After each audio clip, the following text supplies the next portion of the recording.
présent, on va parler de la littérature. C'est lui qui connaît le faire. Il est déjà confortablement installé, joliment habillé en bleu ce matin. Il est en train de se flatter lui-même parce que c'est un gros malinqué. Fofana, une fois encore, bien habillé. Voilà, merci. Récemment, je vous ai vu en boubou, je ne sais pas si c'était le jour de la fête. Ah oui, c'est adorable. C'est spécial Salimafo. Hein? Voilà. J'ai beaucoup de ça, mon ami. C'était confortable. C'est à gogo à la maison. Donc, ça veut dire que, voilà, ce n'est pas seulement le... Non, pas du tout. Pas du tout. J'ai beaucoup de ça à la maison. Il n'y a pas de problème. En tout cas, rebonjour à vous et ainsi qu'à tous ceux qui nous suivent à l'instant sur la télévision nationale. Voilà, ce qui est bien dit. On reçoit sur ce plateau notre chroniqueur littéraire. Il s'appelle Ibrahima Wulem Fofana, qui nous présente un recueil de textes d'une trentaine d'auteurs. Le livre a été conçu sous la direction de Dr Oumar Sivory, Sivory, et Omar Sivory Doumbouya, avec pour ce titre les Guinéens, discrimination, liberté et ce qu'on appelle émancipation. Oui. Alors, la première question qui va... Voilà, on va regarder ce livre. Oui. Voilà, c'est clair. Est-ce qu'on peut zoomer? On peut zoomer, s'il vous plaît. On va voir ce livre, hein. Les Guinéens. Ouais, je vois déjà. Je vois. Ce qui est clair. Mesdames et messieurs, la toute première question que je vais poser à Ibrahima Wulem Fofana. Qui est Oumar Sivory Doumbouya? Voilà, Oumar Sivory Doumbouya est docteur en sociologie et enseignant-chercheur à l'Université générale Lansana Conté de Symphonia, chargé de cours au département de sociologie de l'Université de Toulouse 2, Jean Jaurès en France, et directeur général du ministère de l'enseignement supérieur actuellement même. Okay. Donc c'est lui, Dr Oumar Sivory, parce que comme vous le dites ainsi, il y a plus d'une trentaine d'auteurs qui ont travaillé sous sa direction. Okay. 17 jeunes filles et femmes et 13 hommes. Et donc c'est lui, Dr Oumar Sivory. Voilà, on vient de savoir qui il est et à l'instant on parle de ce livre. Alors, qu'est-ce qu'on parle? Le contenu de ce livre, qu'est-ce qu'on parle dedans? Le titre de ce livre, on dit Les Guinéennes, avec pour sous-titre Discrimination, liberté et émancipation. Ici, tous ces auteurs ont travaillé sous la direction de Dr Oumar Sivory et qui ont une ambition de lutter contre la discrimination faite aux femmes.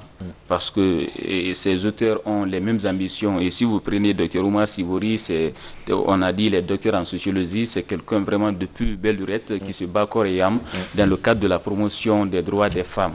Donc c'est de ça on parle. Tous ces auteurs, ces 30 auteurs ont donné un texte vraiment illustratif allant dans le sens de la lutte contre le mariage forcé, le mariage précaire, l'excision et toute autre discrimination, forme de discrimination faite aux jeunes filles mais aussi aux femmes. Donc voilà un peu l'idée principale de cet ouvrage collectif. Ce qui est bien dit par Ibrahima Wulem Fofana. Alors, la troisième question, c'est quelle est la raison d'être de cet ouvrage, sincèrement, parce que on voit déjà plus de 30 têtes qui ont travaillé dans cet ouvrage. Oui, la raison d'être de cet ouvrage collectif, vous savez, après son mémoire de maîtrise de sociologie, c'est-à-dire Dr Oumar Sivory Doumbouya, en l'an 2000 sur femmes et intégration, il a fait un constat. Il est parti vers des vendeuses et voire même des prostituées. Donc il a eu à faire un constat. Malgré les sensibilisations qui se passent dans les médias et sur les sites internet, il a compris qu'en Guinée, jusque-là, même si nous savons que bon nombre de femmes se battent corps et âme, l'exemple Makeme est là qui est très très dynamique, mais il y a encore bon nombre de femmes qui ont du mal à sortir de l'ornière, c'est-à-dire qui sont discriminées et qui n'ont pas la voix au chapitre, qui n'arrivent pas à se défendre et puis qui ne sont pas émancipées. Voilà la raison d'être de ce livre. Donc, Dr Oumar Sivory étant spécialiste dans ce domaine, s'est fait entourer des jeunes écrivaines, mais aussi écrivains qui ont proposé vraiment des textes parlant de la discrimination, de la liberté, mais aussi de l'émancipation de la femme.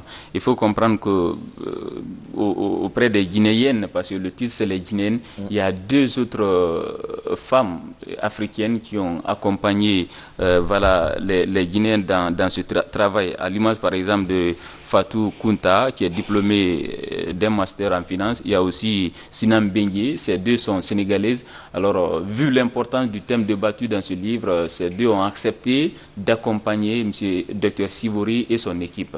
Voilà un peu la raison d'être de ce livre.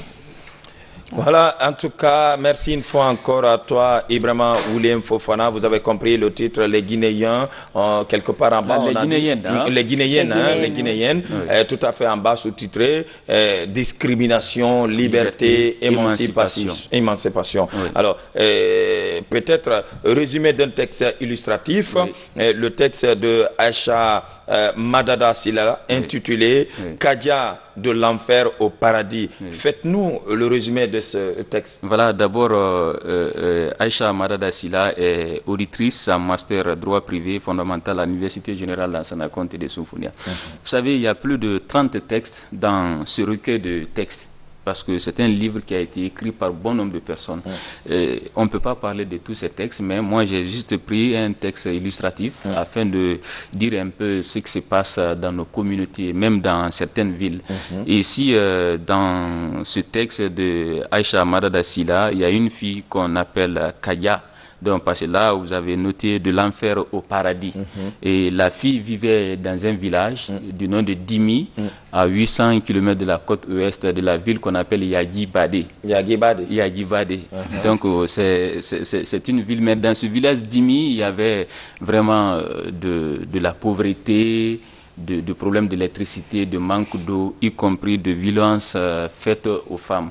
Maintenant, ici, la seule occasion pour les jeunes de ce village du nom de Dimi était de se retrouver autour d'un feu de bois, c'est-à-dire un feu fait à l'aide des fagots de bois la nuit, lors duquel les jeunes venaient, en tout cas, apprendre autour d'un vieux âgé de 110 ans, mari de 4 femmes et 15 enfants.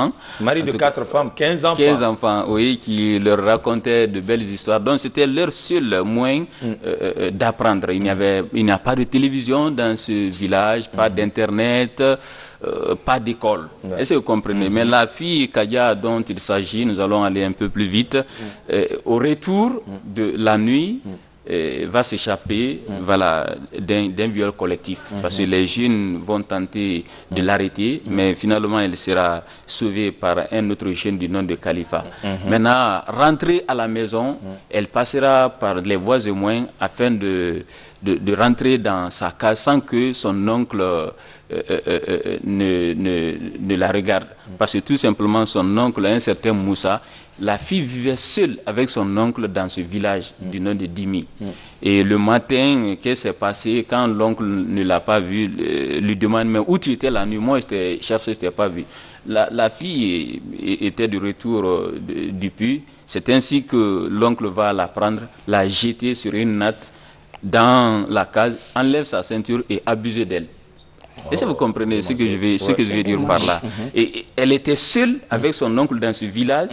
Et le travail de son oncle, après chaque fois que la fille quitte la nuit de l'autre côté, c'est-à-dire autour du feu, et puis il violentait la fille d'abord, elle la tabassait, et puis avant d'abuser d'elle. Donc c'est ce qui s'est passé. Son propre oncle devient son bourreau. Donc quand une de ses copines vient pour lui demander mais qu'est-ce qui ne va pas, et sa copine va lui dire vraiment ce que elle va comprendre que ce qui s'est passé entre la fille et son bourreau. Mais personne ne savait que c'était son oncle même qui lui faisait cela. Qui abusait d'elle. Bon, un autre jour, le nom de Khalifa, le jeune dont j'ai parlé tout à l'heure, va observer que la jeune Kadia ne venait plus assister à la cérémonie la nuit, va tenter de la rencontrer pour dire, mais pourquoi tu te fais rare, je ne te vois plus. C'est ainsi que son oncle, l'oncle de la fille, va les persuader encore. C'est ainsi qu'il va se jeter sur le jeune.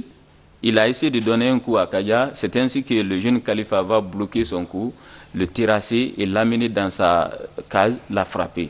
Donc, et après, qu'est-ce qui va se passer? C'est Khalifa qui lui dira, mais attends, Kaya, moi j'ai remarqué que tu es nouvelle dans ce village. Il faut te méfier des jeunes qui sont là, parce que tout simplement ils sont très très violents. Nous vivons dans un village où les droits des jeunes filles, mais aussi des femmes, ne sont pas du tout respectés. Et qu'il était une fois un jeune qui était venu fiancer une fille dans ce même village, mais le jeune est reparti dans la ville Yagibade pour poursuivre ses études. Et à son absence, un groupe de jeunes ont violé sa fiancée, et dans ce viol collectif, la fille a succombé, a trouvé donc la mort dedans. Et au retour, le jeune s'était enfermé seul, et c'est seule sa cousine qui venait vraiment le dorloter, lui donner des conseils. Et après, à la fin, le moral. Voilà, à la fin de l'histoire, Khalifa lui dira que le jeune qui était parti étudier, le jeune là, c'est moi. Donc c'est pour dire que c'est sa bien-aimée qu'on a violée de façon collective, et puis la fille a succombé. C'est ainsi que Kaya a commencé de comprendre que vraiment qu'elle n'était pas seule dans cette histoire. Et sa copine aussi va lui expliquer la même histoire. Donc, un jour, c'est une ONG qui va se présenter dans le cadre de la sensibilisation sur les violences faites aux jeunes filles, mais aussi aux femmes. Et il a été question de demander à toutes les victimes d'expliquer ce qui s'est passé. Et Kaya a eu le courage, devant l'assistance, de dire voilà ce qu'elle a enduré. Et ce jour-là, les membres de l'ONG ont réussi à mettre l'événement en direct. Donc Kaya, la jeune fille, faisait son témoignage, cela se passait en direct, et les autorités de la ville Yagibade suivaient cet événement en direct. C'est ainsi que l'oncle Moussa a été arrêté et puis condamné à 10 ans d'emprisonnement. Et Kaya en question a eu la chance d'aller poursuivre ses études, cette fois-ci maintenant à Yagibade. Avant, 10 ans après, elle était devenue vraiment une icône dans le cadre de la protection des droits des enfants, de la femme. Donc ici, si on disait de l'enfer au paradis, parce que la fille a été violentée, a été violée par son propre oncle, maintenant on parle de paradis parce qu'après, la fille aura la chance d'aller étudier dans la capitale. Mais après tout ça, la fille va comprendre que son bourreau, Moussa dont il s'agit, était juste approché par ses parents. Parce qu'on va comprendre à la fin de cette histoire que l'oncle Moussa dont il s'agit a été rapproché par les parents de la fille dans la ville Yagibade, et parce que la fille, son papa a péri dans un accident, et sa maman aussi a rendu l'âme des suites d'une maladie de diabète, j'allais dire. Donc on va lui dire que voilà, ton oncle Moussa dont il s'agit, ce n'était pas ton oncle. Il a été juste rapproché par ses parents, par tes parents, parce que tout simplement, tes parents aimaient vraiment faire du bien aux gens. Donc dans cette histoire, notre auteur Aïcha Madada Sylla a voulu porter un accent sur ces violences faites aux femmes, le viol collectif, ainsi de suite. Et dans le même livre, il y a plusieurs autres textes qui parlent des MGF, des mutilations génitales féminines, du mariage forcé, mais aussi les filles à l'épreuve du clan. Donc, parce qu'on sait, dans le passé, par exemple, à Conakry, vers les années 2000, les jeunes faisaient un peu allusion aux stars américaines, aux noirs américains, c'est-à-dire dans les clans, et parfois, telle jeune fille appartenait à tel clan, et on passait par les voies au moins pour se venger contre un clan. On cherchait à violer une fille qui est censée être copine, avoir son copain dans d'autres clans. Donc voici tous ces aspects que notre auteur, docteur en sociologie, a fait ce constat, vraiment à travers ce texte de Madada Sylla, Aïcha Madada Sylla, pour communiquer, voilà, les jeunes filles sont exposées à toute forme de violence dans nos communautés. Donc c'est pourquoi il a pris un exemple sur le village d'Imi. Donc voilà, c'est le résumé un peu de ce texte illustratif. Bien expliqué par Ibrahima Oulem Fofana, n'est-ce pas, Makame Donzo? Oui, c'est... Avant de nous quitter, tu as juste... Oui, j'ai quelque chose à lire parce que le titre m'accroche déjà. La Guinéenne, si le livre était ouvert à tout le monde, ça n'allait pas contenir la salle. Parce que au fait, toutes les femmes ont quelque chose à dire là-dessus. La discrimination, ça commence dans nos familles. Tu restes d'abord très petite, on commence à te dire non, une femme ne doit pas faire ça. Si tu parles haut, non, une femme ne doit pas parler fort. Tu fais quelque chose. Non, une femme ne doit pas faire ça. Même, tu peux rester révisé. On dit non, va, tu laves les bols. Les hommes, on ne dit pas. Oui. On ne dit pas. C'est pourquoi les femmes se battent pour l'égalité des sexes. Oui. Mais quand on dit l'égalité ou bien l'émancipation et tout, c'est pas parce que déjà les hommes sont en avant. Les hommes sont en avant. On a parlé du mariage précoce, tout. Mais il y a autre chose qui est plus que mariage précoce. Il y a la sexualité précoce. Parce que les gens ne communiquent pas sur la sexualité. Dans les villages, par exemple, les gens ne communiquent pas. Et les enfants à bas âge commencent à sortir. Mais si tu es marié, on te surveille parce qu'on sait pourquoi tu es là-bas. Mais si tu n'es pas marié et tu sors tous les jours, on ne sait pas ce que tu fais. Les jeunes filles sortent, elles rentrent, on ne sait même pas ce qui se passe.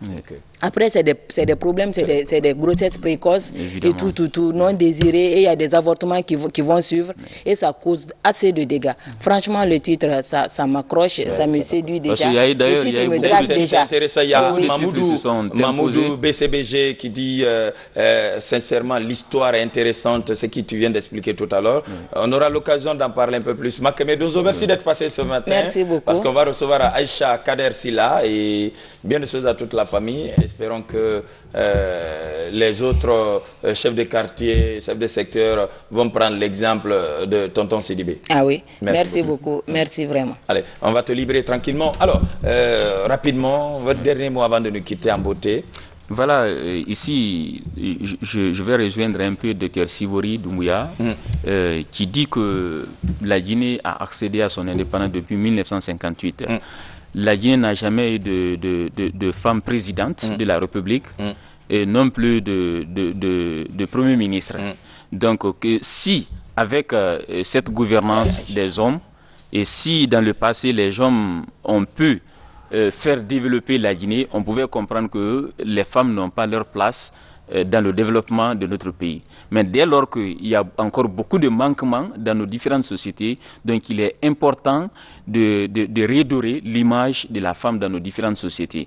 Parce que sans femme, il n'y a pas de vie. Et cela se fait comprendre presque dans tous les États africains. Donc, il a essayé de faire un petit constat. Dans les instances de prise de décision, le nombre de femmes est proche de 0 qu'à 10. Donc, il faut remédier à cela. Il faut vraiment revaloriser la femme. Il faut lutter contre la discrimination et puis il faut promouvoir son émancipation. Ibrahima Oulem Fofana, merci d'être passé. Je vous remercie. Je vous remercie. Et d'ailleurs, on doit te féliciter par rapport. J'ai vu quelque part là, des images où tu as eu des prix là. Voilà, c'était un satisfecit qui nous a été décerné depuis Télémélé. Par le préfet colonel Mamadou Lamarana. Voilà. Parce que depuis sa prise de fonction à Télémélé, le mois de novembre passé comme préfet, l'équipe de la RTG a toujours été dynamique dans le cadre de la couverture médiatique. Nous avons eu à sillonner avec lui toutes les sous-préfectures de Télémélé, 14 sous-préfectures, y compris la commune urbaine 15. Voilà, merci de nous représenter à Télémélé. Tous les éléments, que ce soit la télé et la radio, il est beaucoup plus basé là-bas. Je ne sais pas s'il est de Télémélé de toute façon. C'est une autre question. Mesdames et messieurs, tout le plaisir a été pour nous de vous servir depuis 7h temps universel. Une équipe dynamique sur place depuis 5h. Côté cadrage, je veux parler de l'équipe de Elhadj Mfali Kamisoko pour ce lundi 10 juillet 2022. Lansana Bissirou Bangoura, Al-Khali Kobole Keita, Toupou Foroumou, Sekou Sissoko pour la régie et le nodal Alassane Kamara. Merci à Kerfa Lamane, Djankewali de Nyokolo Badjar, Salifou Kamara, à la réalisation Nsira Bangoura et Samba Camus était de la partie. On se retrouve la prochaine fois. Au revoir. Portez-vous bien. Bon lundi de travail. Alors, tout de suite, la rediffusion du journal de 20h30. Au revoir. Portez-vous bien.